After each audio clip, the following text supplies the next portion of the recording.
الرحمن الرحیم نحمده ونصلی علی رسوله الکریم وعلی آلہ الطیبین الطاہرین المعصومین ولعنۃ اللہ علی اعدائهم اجمعین اللهم صل علی محمد وعلی محمد وعجل فرجهم اللهم صل على محمد وعلى محمد. والسر في الخلاف يرجع إلى أن التقييد المستفاد من الوصف هل هو تقييد لنفس الحكم أي أن الحكم منوط به أو أنه تقييد لنفس موضوع الحكم أو متعلق الموضوع باختلاف الموارد إلى آخره. سلسلہ گفتگو ہمارا مفہوم وصف کے بارے میں تھا. آیا وصف کے لیے مفہوم ہے یا مفہوم نہیں ہے؟ تو بات کہاں تک پہنچی تھی؟ مصنف نے کیا کہا؟ نہیں، کل ہم نے بات کہاں تک چھوڑی تھی؟ ٹھیک ہے، ہم نے کہا تھا کہ دو قول ہیں. دو قول ہیں.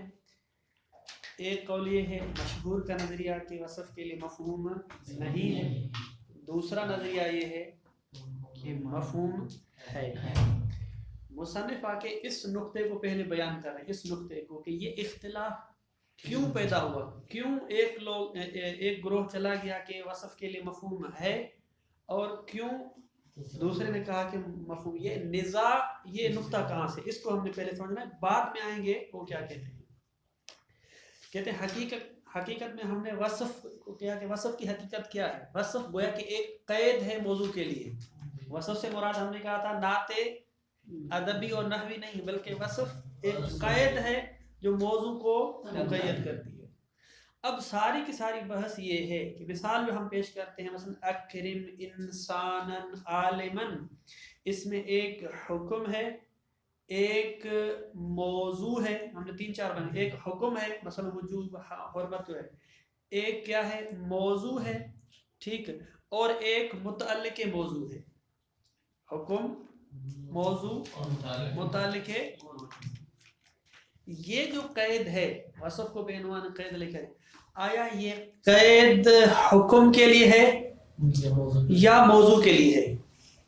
دوبارہ تکرار کرتا ہوں، بحث اور نزاع اس میں ہے کہ یہ جو وصف کو بے عنوان قید بیان کیا گیا ہے، یہ قید کس کے لیے ہے؟ حکم کے لیے ہے، یعنی حکم مقید ہے اس قید کے ساتھ.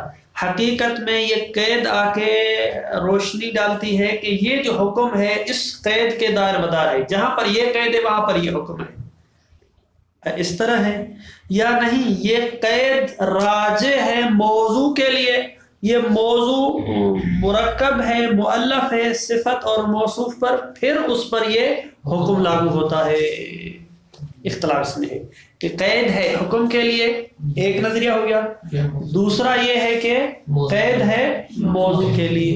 اس میں اختلاف ہے. یہ وصف کس کے لیے قید ہے؟ کہتے ہیں اگر ہم اس بات کے قائل ہو جائیں، دیکھیں اگر دو راستے ہم نے بیان کیے قید کس کے لیے. اگر ہم اس بات کے قائل ہو جاتے ہیں کہ یہ وصف قید ہے حکم کے لیے. کس کے لیے قید ہے؟ حکم کے لیے. یعنی حکم کا سارا دار و مدار اس قید پر ہے. ٹھیک ہے، قید ہے تو حکم ہے، قید نہیں ہے تو حکم نہیں ہے. اس طرح ہے. اگر اس طرح ہے تو پھر اس صورت میں وصف کے لیے مفہوم ہے. اس صورت میں وصف کے لیے مفہوم ہے. کیوں؟ ہم نے کہا تھا مفہوم کا کیا مطلب ہے؟ انتفاع عند الانتفاع، یعنی حکم کا منتفی ہونا قید کے منتفی ہونے سے. اب ہم کہہ رہے ہیں کہ یہ قید اور حکم آپس میں جڑواں ہیں. قید اور حکم آپس میں کیا ہیں؟ جڑواں ہیں. اگر یہ قید ہے تو حکم ہے، اگر یہ قید نہیں تو حکم نہیں. تو بس انتفاع عند الانتفاع ہو گیا نا. انتفاع عند الانتفاع کا مطلب کیا ہے کہ مفہوم ہے. بس اگر ہم پہلی صورت کو دیکھتے ہیں کہ یہ وصف قید ہے حکم کے لیے، تو اس صورت میں جملہ وصفیہ کے لیے مفہوم ہے. پھر یہاں پہ انتفاع عند الانتفاع ہوگا. اگر اس طرح ہے تو یوں ہے. واضح ہے؟ دوسری صورت کہ اگر ہم مان جائیں کہ یہ جو قید ہے یہ حکم کے لیے نہیں ہے بلکہ موضوع کے لیے ہے. موضوع کے لیے اگر قید ہے یا متعلق موضوع کے لیے ہے، اس کی ہم عبارت میں تشریح کریں گے. تو پھر اس صورت میں وصف کے لیے مفہوم نہیں ہے. کیوں نہیں ہے؟ کہتے ہیں اس وجہ سے نہیں ہے کہ یہ قید آ کے بیان کر رہی ہے کہ اس حکم کا جو موضوع ہے اس موضوع کو واضح کر رہی ہے کہ اس قسم کا موضوع ہونا چاہیے، باقی یہ نہیں بتاتی کہ یہ جو حکم ہے اس موضوع کے علاوہ اور کسی کے لیے ہے یا نہیں، اس سے کوئی ربط نہیں ہے۔ یہ وصف آ کے بیان کرتی ہے کہ یہ جو موضوع ہے یہ موضوع وصف اور موصوف مل کے اس حکم کے لیے موضوع بن رہے ہیں، وہ حکم اس پر لاگو ہو رہا ہے، یہ آ کے وصف بیان کرتی ہے۔ اگر اس طرح ہے تو پھر انتفاع عند الانتفاع نہیں ہوگا، اگر نہیں ہوگا تو پھر وصف کے لیے مفہوم نہیں ہوگا۔ اس بات کو سمجھاتے ہیں مرحوم مظفر ایک ریاضی کی مثال کے ذریعے، وہ میتھمیٹکس کے بہت ماہر تھے۔ مرحوم مظفر کے بارے میں ہے کہ جب آپ منطق میں دیکھیں، اصول دیکھیں، مثالیں جب دیتے ہیں وہ میتھ کی مثالیں دیتے ہیں نا، ریاضی کی مثالیں دیتے ہیں، اس میں ماہر تھے اور ہمیں وہ آتی نہیں ہے۔ کہتے ہیں کہ مثال کے طور پہ مولا کہتا ہے کہ کیا کہتے ہیں مولا کہ مثلا اسن شکلا رباعیا قائم الزوایا، کہتے ہیں مولا نے کہا کہ بھائی ایک شکل بنائیں، کس کی؟ مثلث کی، ٹرینگل کی، ٹرینگل کی جو ہے تکون کہتے ہیں، کیا کہتے ہیں اردو میں اس کو؟ ٹرینگل کو کیا کہتے ہیں؟ تکون ہے نا، تکون جو ہے وہ مثلث، اردو میں مثلث استعمال ہوتا ہے لیکن خاص اس کو تکون کہتے ہیں۔ یہ تکون بنائیں، ٹھیک ہے، تکون بنائیں، اس کی صفت یہ ہے، یعنی اس نہ مثلثاً، ایک مثلث اور تکون بنائیں، ٹرینگل، جس کے جو زوایا ہیں وہ بھی قائم ہوں، یعنی جو یہ جو تین اس کی لکیریں ہوتی ہیں زوایا وہ بھی ہوں، اور اضلاع اس کے مساوی ہوں، وہ جو کونے بنتے ہیں اس کی جو وہ ناپ کرتے ہیں جنس کی، وہ بھی اس کے کیا ہوں؟ مساوی ہوں۔ یہ صفت بیان کی مثلث کی ہے۔ تو آیا اس کا مطلب یہ ہے کہ شکل رباعی بنانا پر حرام ہے؟ وہ نہیں بنائیں، بولا کہ اسنا مثلثاً، ایک مثلث بنا، ایک شکل بنائیں، اسنا شکلا مثلثاً، ایک شکل بنائیں جو مثلث ہو، اس کی یہ خوبی ہو۔ اب یہاں پر یہ جو اوصاف بیان کی ہیں، آیا یہ اوصاف جو ہے وہ ہم کہہ رہے ہیں کہ یہ اوصاف پلٹ رہی ہے کس کے لیے؟ موضوع کے لیے، گویا کہ موضوع بھائی یہ ٹرینگل کیسے بنائیں، ٹرینگل کی کیا خوبی ہونی چاہیے، یہ صفت آ کے اس کی تشریح کرتی ہے کہ یہ ٹرینگل آپ کا جو ہے، یہ جو مثلث ہے آپ کا تکون اس شکل کا ہونا چاہیے، اس کی تشریح ہے، موضوع کو کھول کھول کے بیان کر رہی ہے۔ لیکن اس کا یہ مطلب تھوڑی ہے کہ جو مولا نے کہا کہ اور کوئی شکل نہیں بنانی، واضح ہے۔ تو لہذا اگر اس قسم کا مفہوم ہے، قید راجح ہے موضوع کے لیے، تو پھر اس کے لیے مفہوم نہیں ہے، واضح ہے۔ یہ دو پڑھے پھر جو ہے نا آگے آتے ہیں۔ وَالسِّرُّ فِي الْخِلَافِ، کہتے ہیں یہ جو اختلاف ہے کہ ایک کہنے کے مفہوم ہے دوسرے کہنے کے مفہوم نہیں ہے، یرجع الی، اس کا رجوع اس بات کی طرف ہے، الی ان التقیید المستفاد من الوصف، یہ جو تقیید کی جس کا استفادہ کیا گیا ہے وصف سے، یعنی وصف خود قید ہے گویا کہ، حل هو تقیید لنفس الحکم، آیا یہ تقیید ہے خود حکم کے لیے، یعنی کیا مطلب حکم کے لیے تقیید ہے، یعنی کیا مصنف کی تشریح کریں، اے ان الحکم منوط بہ، یہ جو حکم ہے کہ الماء طاہر الماء نجس مثلا، یہ جو حکم ہے یہ منوط ہے اس وصف کے ساتھ، جہاں یہ وصف ہے وہاں یہ حکم ہے، جہاں یہ وصف نہیں ہے حکم نہیں ہے۔ ایک صورت یہ ہو گئی، او انہ تقیید لنفس موضوع الحکم، یعنی کہ یہ جو وصف ہے یہ قید ہے خود موضوع حکم کے لیے، حکم کے لیے نہیں بلکہ موضوع حکم کے لیے۔ تو لفظ موضوع کے لیے یہاں پر آپ مثلا لکھ دیں، اسی بات پر الماء المطلق طاہر، الماء المطلق طاہر، ٹھیک ہے، یہ جو ماء مطلق ہے، ماء، ٹھیک ہے، یہ مطلق طاہر ہے، تو یہاں پر یہ جو طاہر حکم ہے یہ، اور صفت کون سی ہے؟ مطلق ہونا، الماء، ٹھیک ہے، الماء المطلق طاہر، یہاں پر مطلق ہونا یہ صفت لائے ہیں کس کے لیے؟ ماء کے لیے لائے ہیں، اور یہ صفت کس کے لیے؟ موضوع حکم کے لیے، حکم طاہر ہونا ہے، اس کا موضوع کیا ہے؟ ماء ہے، اس کے لیے ہم صفت لے کے آئے ہیں، واضح ہے۔ تو موضوع کی مثال یہ ہے، او متعلق الموضوع انہ تقیید لنفس موضوع الحکم، او متعلق الموضوع، یا یہ قید ہے کس کے لیے؟ موضوع کے ساتھ جو چیز تعلق رکھ رہی ہے۔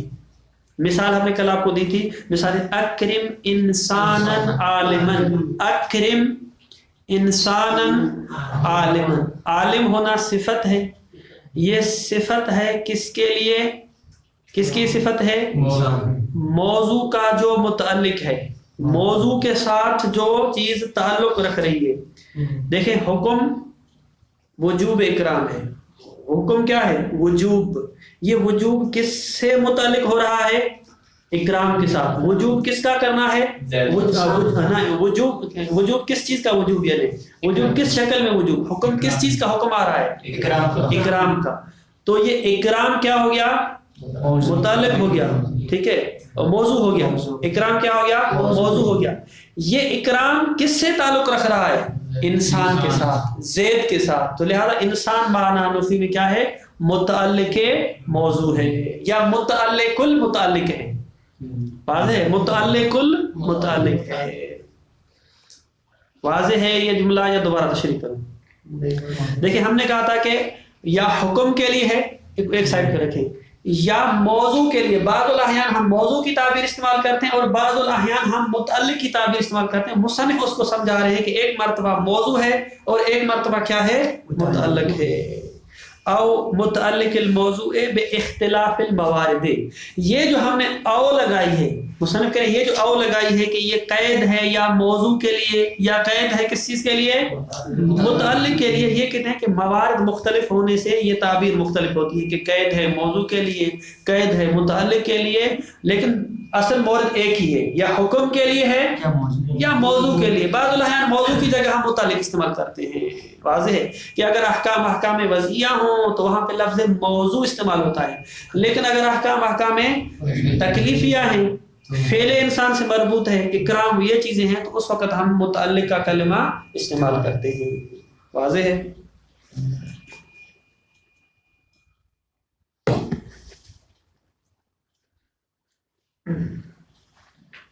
جی. فَيَكُونُ الْمَوْضُوعُ او متعلق الموضوع. بس یہ جو موضوع ہے جیسے کہ الما تھا، او متعلق الموضوع جو موضوع کا متعلق ہے، جیسے کہ ہم نے کیا مثال پیش کی؟ انسان. ٹھیک ہے، انسان. موضوع اصل میں ہمارا کیا تھا؟ اکرام تھا.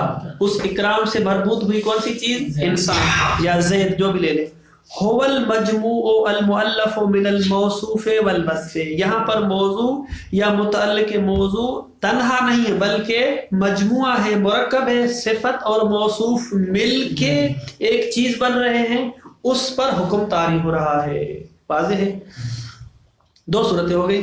مصنف کہتے ہیں کہ فَإِنْ كَانَ الْأَوَّلَ، اگر مورد اول ہو، یعنی ان کان الاول ان کان المورد الاول، مورد الاول، فإن التقييد بالوصف يكون ظاهرا في الانتفاء الحكم عند انتفائه بمقتضى الاطلاق.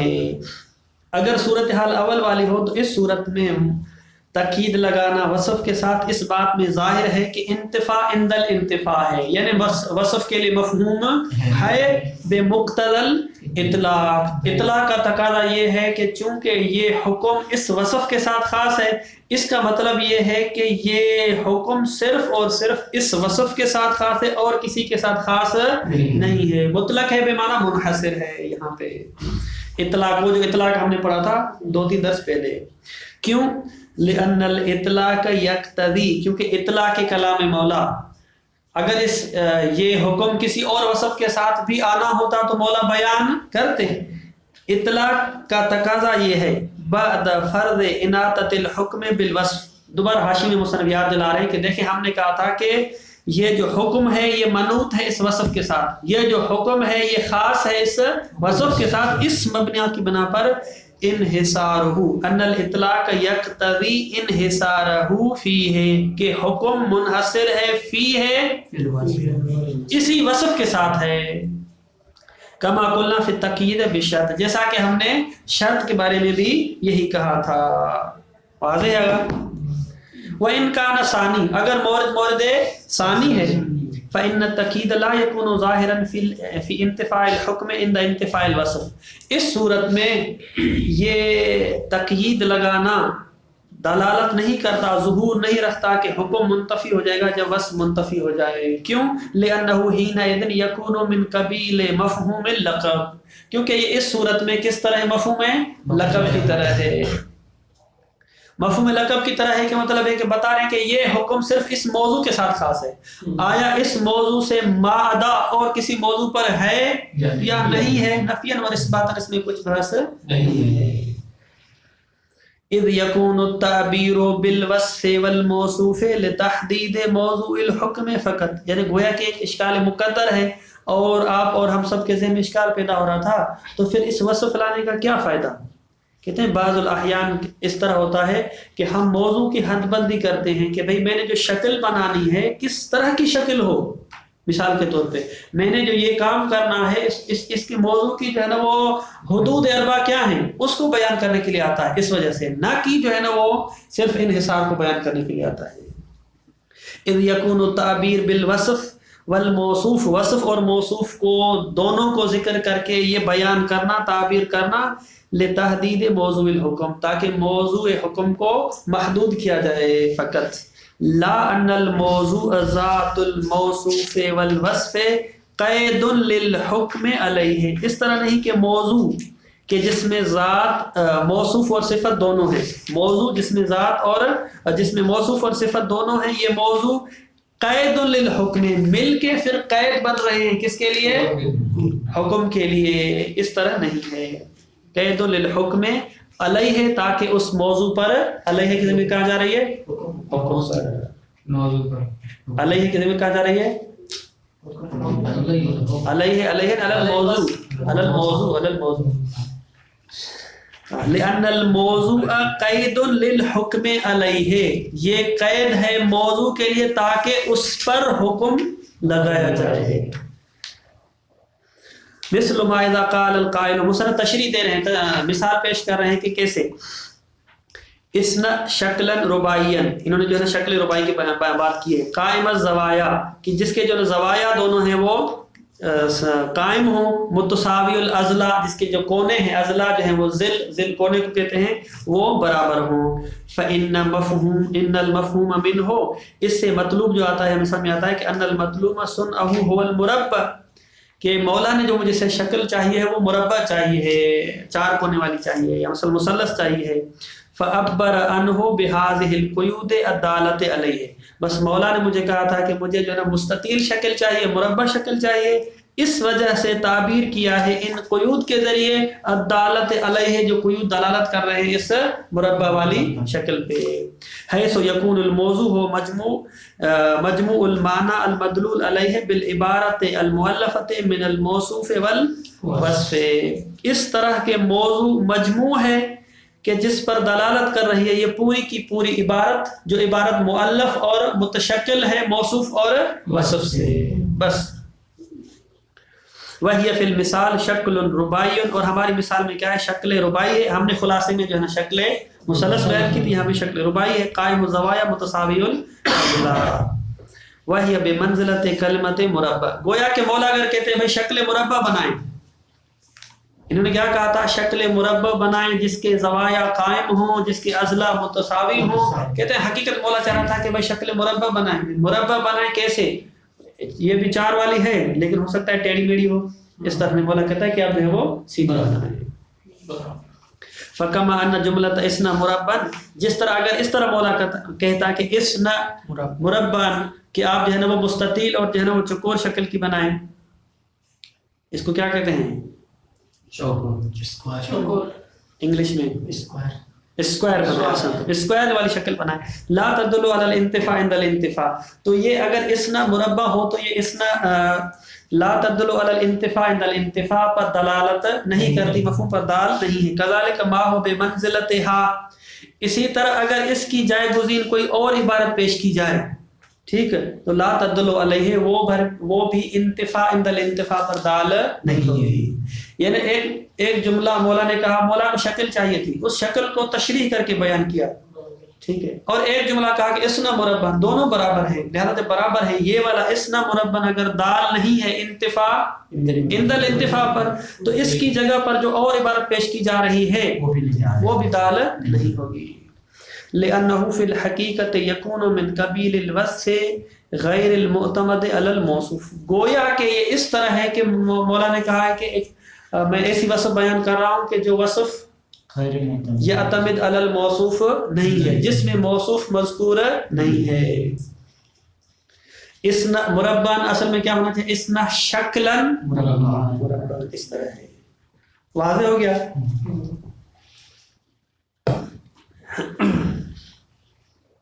اب آتے ہیں مصنف سے پوچھتے ہیں، یہ تو صرف آپ نے بیان کیا کہ اگر یہ قید ہو حکم کے لیے تو مفہوم ہے، اگر قید ہو موضوع کے لیے تو پھر مفہوم نہیں ہے۔ لیکن آپ بتائیں کس کے لیے ہے؟ یہ تو آپ نے صرف ہمیں جو ہے نا وہ بتایا، اگر یہ ہو تو یہ ہے، اگر یہ ہو تو یہ ہے۔ مصنف کہتے ہیں کہ اگر ہم اور وصف ہوں، لو خلی و تب ہوں، بدون کسی قرینہ اور بدون کسی دلیل کے، تو آیا وصف حکم کے لیے قید ہوتی ہے یا موضوع کے لیے؟ تو ہم کہتے ہیں کہ یہ وصف قید ہے کس کے لیے؟ موضوع کے لیے۔ دوسری صورت ہے، نہ کہ پہلی صورت ہے۔ وصف کو بیان کرنے کا مطلب یہ ہوتا ہے کہ تاکہ بیان کرے کہ یہ موضوع کے موضوع کے حدود اربع کیا ہیں، موضوع کس قسم کا ہونا چاہیے، نہ کہ وصف کی یہ اس طرح ہے کہ حتماً بیان کرے کہ یہ وصف اس حکم کے لیے، اور حکم جو ہے وہ انتفاع عند الانتفاع ہے، اس کے لیے نہیں ہے۔ واضح ہے؟ مصنف سے پوچھیں کہ دو میں سے آپ کس کو اپنا رہے ہیں، تو مصنف کہتے ہیں کہ دوسری صورت کو۔ کہتے ہیں کیوں؟ اس وجہ سے کہ وصف لو خلی و تب ہو، یعنی قرائن سے ہٹ کے اگر اس کو دیکھا جائے تو یہ خاص نہیں ہوتی ہے حکم کے ساتھ، قید نہیں ہوتی ہے حکم کے ساتھ، صرف موضوع کے حدود اربع کو بیان کرتی ہے۔ واضح ہے اس کو؟ اذا عرفت ذلك، جب آپ نے اوپر والی بات جان لی، فنقول ان الظاہر فی الوصف لو خلی و تبع من دون قرینۃ، اگر کوئی قرینہ نہیں ہے، انہ من قبیل ثانی، دوسرے قسم میں سے ہے، اے انہ قید للموضوع لا للحکم، یہ موضوع کے لیے قید ہے، حکم کے لیے قید نہیں ہے۔ فیکون الحکم من جہتہ، حکم اس وصف کے جہت سے مطلق ہوتا ہے، غیر مقید، وہ مقید نہیں ہوتا ہے، حکم مطلق ہے، موضوع یہاں پر جو ہے وہ مقید ہے۔ فلا مفہوم للوصف، اگر حکم مطلق ہے تو پھر اس صورت میں وصف میں کوئی مفہوم نہیں ہے۔ ومن هذا التقریر یظہر بطلان مستدل به لمفہوم الوصف بالادلۃ الآتیہ۔ مصنف کہتے ہیں ہم نے پہلے آپ کو ثابت کر دیا کہ دیکھیں صورتحال یوں ہے، پورا نقشہ کھینچ کے بتا دیا۔ اب یہاں سے اور جو دوسرے قول والے لوگ ہیں جو کہتے ہیں کہ وصف کے لیے مفہوم ہے اور انہوں نے اس پر 4 دلیلیں پیش کی ہیں، ان کی ساری دلیلیں جو ہے وہ باطل ہو جاتی ہیں۔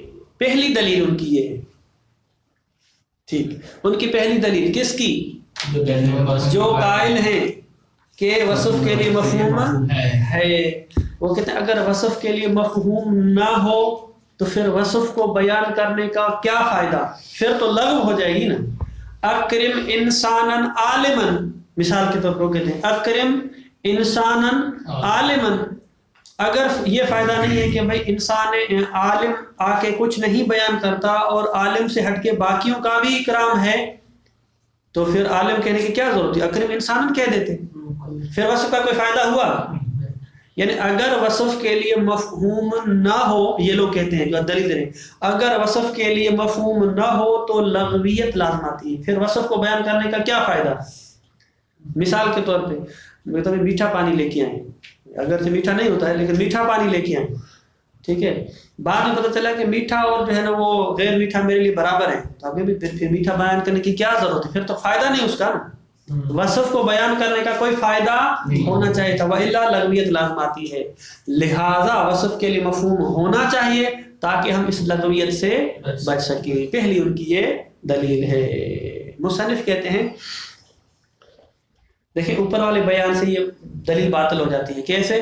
ہم نے کہا کہ وصف کو بیان کرنے کے جو فوائد ہیں وہ منحصر نہیں ہیں آپ کی اس بات کے لیے، مفہوم کے لیے، انتفاع عند الانتفاع کے ساتھ منحصر نہیں ہے کہ اگر انتفاع عند الانتفاع ساکت ہو جائے تو لغویت لازم آ جائے، کیونکہ آپ نے تصور کیا ایک ہی فائدہ ہے، وہ کیا ہے؟ مفہوم کا، انتفاع عند الانتفاع کا، اگر وہ فائدہ ساکت تو لغویت لازم آتی۔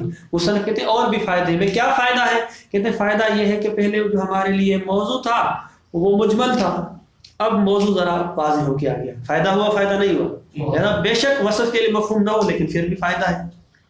یہ ان کی ہے نا وہ بنی اسرائیل کی گائے کی طرح، بھائی کس قسم کی گائے ہونی چاہیے، پتہ نہیں چل رہا بہت زیادہ گائے ہیں، پھر سوال کیا پھر کون سی گائے ہونی چاہیے، بھائی ہاں اب بتا رہی اب گائے صحیح ہے. تو موضوع جو ہے وہ ہمارے لیے واضح ہو کے آتا ہے، لہذا اس پر ہم کہہ سکتے ہیں کہ یہ فائدہ موجود ہے. اس کو پڑھیں پھر آگے دیکھتے ہیں.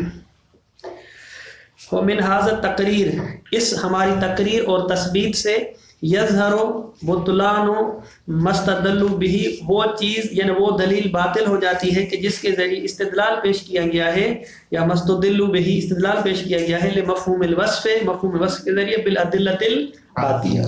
والجواب الاول انه لو لم يدل الوصف على الانتفاع عند الانتفاع، اگر وصف دلالت نہ کرے انتفاع عند الانتفاع یعنی مفہوم پر، انتفاع عند الانتفاع کا مطلب ہے مفہوم، لم تبقى فائدۃ فیہ، تو پھر وصف کا کوئی فائدہ باقی نہیں بچتا. والجواب ان الفائدۃ غیر منحصرۃ برجوعہ الی الحکم، کہتے ہیں فائدہ منحصر نہیں ہے اس بات میں کہ وصف جو ہمیشہ راجع ہو حکم کے لیے تاکہ مفہوم آ جائے. وکفا فائدۃ فیہ تحدید موضوع الحکم وتقییدہ بہ، ضمیر سے پڑھتا ہے. وکفا فائدۃ، فائدے کے اعتبار سے اتنا ہی کافی ہے، فی ہے اس وصف کے فائدے کے لیے، کہ کفا کے لیے فائدہ، تحدید و موضوع الحکم، کہ موضوع حکم محدد ہو رہا ہے، اس کی حد بندی ہو رہی ہے. وتقییدہ، اور موضوع کو مقید کیا جا رہا ہے بہی اس وصف کے ساتھ، لہذا موضوع ہمارا جو محدود ہو جاتا ہے تو یہی اس کے لیے کافی ہے. پہلا یہ ہوگا. دوسرا ان الاصل فی القیود ان تکون احترازیۃ، دوسری دلیل ہے کہ اس کے لیے جو قائل ہیں کہ وصف کے لیے مفہوم ہے، وہ کہتے ہیں کہ قیود دو قسم کی ہیں، یا قیود احترازی ہیں یا قیود تاکیدی ہیں. احترازی کا مطلب ہے کہ یہ قید آ کے ایک نئی چیز کو بیان کر رہی ہے. قیود تاکیدی کا مطلب ہوتا ہے کہ یہ تاکید کر رہی ہے، مطلب وہی ہے جو پہلے سے، اس مطلب کی تاکید کر رہی ہے، موضوع وہی ہے، اس موضوع کو ذرا واضح کر رہی ہیں، اس موضوع کی ذرا تاکید کر رہی ہیں. مثلا وہی اکرام تو زید کا ہی کرنا ہے لیکن زید کا کریں مثلا اس طرح. ٹھیک، قیود کی کتنی قسمیں ہیں؟ دو، ایک احترازی اور دوسری تاکیدی. احترازی کو آپ تاسیسی بھی کہہ سکتے ہیں، تاسیسی جدید. احترازی مطلب ہے تاسیسی جدید بنیادی. اس سے ان کی بات کیسے ثابت ہو رہی ہے؟ ان کی بات کیسے ثابت ہو رہی ہے؟ ہم چونکہ کہہ رہے تھے کہ یہ جو قید ہے یہ کوئی نئی چیز موضوع میں شامل نہیں کر رہی، جو وصف مفہوم کے قائل نہیں ہے، وہ کہہ رہے ہیں موضوع وہی موضوع ہے، یہ صرف اس کی تشریح کر رہی ہے، کوئی نئی چیز اس میں اضافہ نہیں ہو رہا. کہتے ہیں کہ اس طرح نہیں ہے، قید میں اصل احترازی ہونا ہے، مطلب نئی چیز اس میں پیش کریں، لہذا اگر نئی چیز ہے تو اس کا مطلب ہے کہ اس وصف کے لیے مفہوم ہے. واضح ہے؟ یعنی وہ کیا کہہ رہے ہیں کہ اس میں جو قید ہے وہ تاکیدی ہے. جو لوگ مفہوم کے قائل نہیں ہیں وہ کہتے ہیں کہ یہاں پر قید جو ہے وہ توضیحی ہے، تاکیدی ہے، توضیحی لے لیں، اس کی توضیح کر رہے ہیں، موضوع کی توضیحی ہے، تاکیدی ہے. جبکہ وہ لوگ کیا کہہ رہے ہیں؟ احترازی ہے، توضیحی نہیں ہے بلکہ ایک نئی چیز کا اضافہ کر رہی ہیں، احتراز کر رہی ہیں، بیان کر رہی ہیں اس کو. واضح ہے؟ مصنف جواب میں کہتے ہیں کہ ہاں یہ جو آپ نے قانون بیان کیا کہ قیود میں اصل احترازی ہونا ہے، مصنف اس کا انکار نہیں کر رہے، واقعی نہیں. قیود میں اصل کیا ہے؟ احترازی ہونا ہے، تاسیسی ہونا ہے، بنیادی ہونا ہے، جدید ہونا ہے. یہ واضح ہمارے لیے، اس میں جو ہے نا اللہ کے قرینہ آ جائے. لیکن احترازی ہونے کا یہ کب مطلب ہے کہ وہ قید حکم کے لیے؟ احترازی ہونے کو آپ نے مان لیا لیکن یہ آپ نے تو اس سے جو نتیجہ نکالا ہے یہ کہاں سے ہے؟ یہ جو وہ بات درست نہیں ہے. صرف اور صرف احترازی ہونے کا مطلب یہاں پر ہے کہ جب تک یہ قید ہے یہ حکم اس قید کے ساتھ خاص ہے، اس سے ہٹ کے دوسرا یہ حکم کہیں اور ہے یا نہیں ہے، یعنی شخص سے حکم تو منتفی ہو جائے گا لیکن آیا نوع حکم کلی حکم منتفی ہوگا یا نہیں ہوگا؟ احترازی ہونا اس کو بیان نہیں کر رہا. میرے ساتھ آئیں دوبارہ.